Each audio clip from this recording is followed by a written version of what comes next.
ఇది BT road. ఇక్కడ నుంచి మనకు కొంచెం ముందుకు వెళ్తే విలేజ్ వస్తుంది. ఒక 2.5 కిలోమీటర్ల సూర్యాపేట హైవే కూడా వస్తుంది. ఇక్కడ నుండి మనకి ఇక్కడ నుండి వెళ్తే డబుల్ రోడ్ వస్తుంది. ఇక్కడ చెట్టు అవతల డబుల్ రోడ్ ఉంటుంది. మనకి ఎన్హెచ్ నుండి 5 కిలోమీటర్స్ ఉంటుంది. ఈ బీటీ రోడ్ అనుకొని మనకి ఎకరంన్నర సైట్. ఇది రోడ్ లెవెల్ ఉంటుంది. ఇదంతా మనకి ప్రాపర్టీ. ఆ ఇంటెన్షన్ వాళ్ళకి నేమ్ లేవు. ఇందులో కందులకి వేసినారు. అక్కడ కిందికి పత్తిషన్ వరకు వస్తుంది.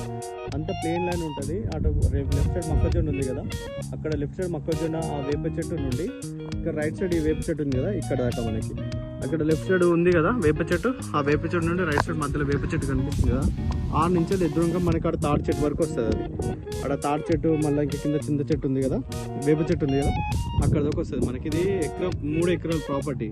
3 ఎకరాల 20 గుంటలు ఉంటుంది.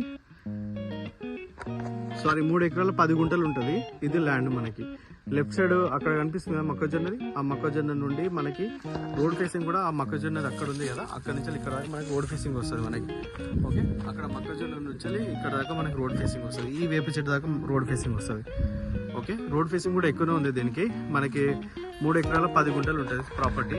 ఆడ మొక్కజొన్న నుండి ఆడ లెఫ్ట్ సైడ్ చెట్టు కనిపిస్తుంది కదా, ఆ చెట్టు నుండి ఇట్లా రైట్ సైడ్ వచ్చి స్ట్రేట్కి వెళ్తుంది. మనకి మంచిగా స్పేస్ షేప్ వస్తుంది. అక్కడ కొంచెం అంతా తగ్గుతుంది, ఒక 2 గుంటలు అంతా తగ్గిస్తుంది.